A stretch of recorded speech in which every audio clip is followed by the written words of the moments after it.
नमस्कार दोस्तों, आपका स्वागत है हमारे YouTube चैनल GRV न्यूज़ में। जैसा कि आप सभी लोग जानते हैं कि इस चैनल पर देश दुनिया की 10 बड़ी और महत्वपूर्ण खबरों की अपडेट सबसे पहले आती है। इसी के साथ चलते हैं सबसे पहली बड़ी खबर की ओर।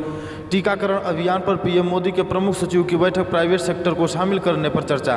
प्रधानमंत्री नरेंद्र मोदी के प्रमुख सचिव PK मिश्रा ने कोरोना वैक्सीन पर बैठक की। टीकाकरण अभियान में प्राइवेट सेक्टर को किस तरह से शामिल किया जाए, इस पर चर्चा हुई। देश में टीकाकरण अभियान को मौजूदा स्थिति की समीक्षा की और अभियान में कैसे तेजी लाई जाए, इसके लिए एक उच्च स्तरीय बैठक की गई। इस बैठक में cabinet secretary, health secretary pharmaceuticals और नेशनल हेल्थ अथॉरिटी के CEO मौजूद थे। इसी के साथ अगली खबर, पेट्रोल डीजल की बढ़ती कीमतों पर बोले पीएम मोदी, पहले की सरकारों के चलते ऐसा हुआ है। डीजल पेट्रोल की कीमतों में लगातार 90 दिन के तेजी के बाद देश में पेट्रोल की कीमत पहली बार 100 रुपये के पार चली गई है। इस बीच पेट्रोल की बढ़ती कीमतों पर प्रधानमंत्री नरेंद्र मोदी ने कहा कि मध्यम वर्ग को ऐसा कठिनाई नहीं होता है यदि पहले की सरकारें ने ऊर्जा आयात की निर्भरता पर ध्यान दिया होता। ईंधन की कीमतों में लगातार हो रही वृद्धि का जिक्र किए बिना ही उन्होंने कहा कि 2019-20 में भारत ने अपनी घरेलू मांगों को पूरा करने के लिए 85% तेल और 53% गैस का आयात किया। तमिलनाडु के एन्नौर, थिरुवल्लुर, बेंगलुरु, पुडुचेरी, नागापट्टिनम, मुदुरै, तुतीकोरिन प्राकृतिक गैस पाइपलाइन के रामानाथपुरम थूथुकुंडी खंड का उद्घाटन करने के बाद अपने संबोधन में प्रधानमंत्री ने कहा, हमें आयात पर इतना निर्भर नहीं होना चाहिए। मैं किसी की आलोचना नहीं करना चाहता, लेकिन यह जरूर कहना चाहता हूं कि यदि हमने इस विषय पर ध्यान दिया होता तो हमारे मध्यम वर्ग को यह बोझ नहीं उठाना पड़ता। इसी के साथ अगली खबर, 1 अप्रैल से महंगा हो जाएगा मोबाइल पर बात और इंटरनेट इस्तेमाल करना।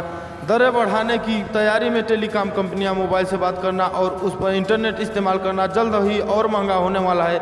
दूरसंचार कंपनियां इस साल 1 अप्रैल से दरों में वृद्धि करने की तैयारी में, साथ ही उसके आगे भी दरों में बढ़ोतरी की जा सकती है।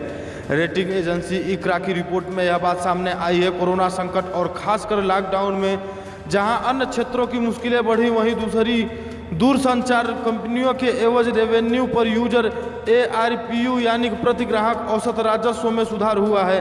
हालांकि कंपनियों के बढ़ते खर्च को देखते हुए यह बहुत नहीं है। ऐसे में कंपनियां मोबाइल दरों को बढ़ाकर उसकी भरपाई करने की तैयारी में है। इससे पहले पिछले साल भी कुछ दूरसंचार कंपनियों ने दरों में इजाफा किया था। ICRA की रिपोर्ट के मुताबिक दरों में बढ़ोतरी और ग्राहकों को 2G से 4G में अपग्रेडेशन की वजह से प्रति ग्राहक औसत राजस्व में सुधार हो सकता है। मध्यम अवधि में यह करीब 220 रुपये हो सकता है, जिससे अगले 2 साल में दूरसंचार उद्योग का राजस्व 11 से 13% तक बढ़ेगा, जबकि इसके बाद ऑपरेटिंग मार्जिन करीब 38% बढ़ेगा। इसी के साथ अगली खबर, हरियाणा में कैंसर, किडनी और HIV रोगियों को मिलेगी 2250 रुपये मासिक पेंशन। हरियाणा में अब कैंसर, किडनी तथा HIV रोगियों को वृद्धावस्था पेंशन की तर्ज पर 2250 रुपये प्रति महीना पेंशन दी जाएगी तथा साथ ही सरकार वृद्धावस्था पेंशन में भी जल्द ही वृद्धि करेगी। जानकारी के अनुसार हरियाणा सरकार अब कैंसर, HIV और गंभीर किडनी रोग से पीड़ित राज्य के मरीजों को भी अपने सामाजिक सुरक्षा पेंशन योजना के दायरे में लाएगी। राज्य के सामाजिक न्याय और अधिकारिता राज्य मंत्री ओम प्रकाश यादव ने मंगलवार को कहा कि वृद्धावस्था पेंशन की तर्ज पर राज्य के कैंसर, किडनी और HIV रोगियों को 2250 रुपये प्रति महीना पेंशन दी जाएगी। इसी के साथ अगली खबर, कृषि कानूनों के खिलाफ 4 घंटे रेल रोको, आज ज़्यादातर संगठन असहमत।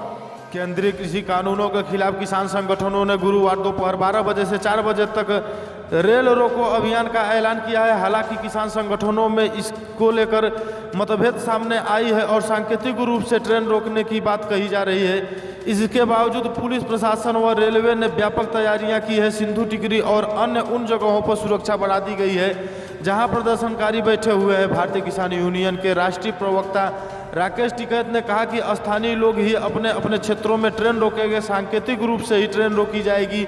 इस दौरान इंजन पर फूल माला चढ़ाने के साथ संचालक को फूल दिया जाएगा और यात्रियों को जलपान कराया जाएगा। उन्होंने कहा कि ट्रेन रोको कार्यक्रम का उद्देश्य बंद ट्रेनों को शुरू करवाना है।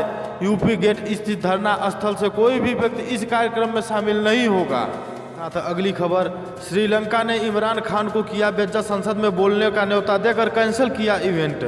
श्रीलंका ने पाकिस्तान के प्रधानमंत्री इमरान खान की भारी बेइज्जती कर दी है। इमरान खान अगले सप्ताह श्रीलंका की संसद में बोलने की तैयारी में जुटे थे और इस बीच अचानक प्रोग्राम कैंसिल कर दिया गया है। माना जा रहा है कि श्रीलंका ने यह कदम इसलिए उठाया है क्योंकि इमरान खान इस मौके का दुरुपयोग करते हुए कश्मीर पर बोल सकते हैं। इसी के साथ अगली खबर, जम्मू कश्मीर विदेशी राजनयिकों की मौजूदगी के बीच श्रीनगर में आतंकी हमला, एक व्यक्ति जख्मी। जम्मू कश्मीर में श्रीनगर के सोनवार इलाके में बुधवार को शाम को आतंकियों ने गोलाबारी की। इस आतंकी हमले में एक युवक गंभीर रूप से जख्मी हो गया है। उसे नज़दीक के एक अस्पताल में भर्ती कराया गया है जहां उसका इलाज चल रहा है। यह आतंकी हमला उस समय हुआ है जब कई यूरोपीय देशों और OIC के कुछ देशों के राजनयिकों का एक ग्रुप जम्मू कश्मीर के 2 दिवसीय दौरे पर है। यह ग्रुप केंद्र शासित प्रदेश में खास हाल में हुए जिला विकास परिषद चुनाव के बाद की स्थिति का जायजा लेगा। वहीं सुरक्षा बलों ने हिजबुल मुजाहिदीन के 3 मददगारों को आज गिरफ्तार किया है।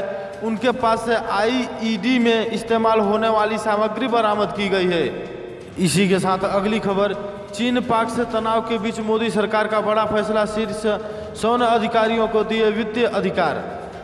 पूर्वी लद्दाख की सीमा पर चीन और जम्मू कश्मीर में पाकिस्तान के बॉर्डर पर लंबे समय से चल रहे तनाव के बीच प्रधानमंत्री नरेंद्र मोदी के नेतृत्व में कैबिनेट ने अहम फैसला लिया है। वह कैबिनेट ने वरिष्ठ सैन्य अधिकारियों को 200 करोड़ रुपए की पूंजीगत खरीद के लिए अतिरिक्त शक्तियां प्रदान की है। पिछले साल दिसंबर में बनाई गई आर्मी स्टाफ के डिप्टी चीफ पद के अधिकारी के पास इस अतिरिक्त शक्ति के अधिकार होंगे।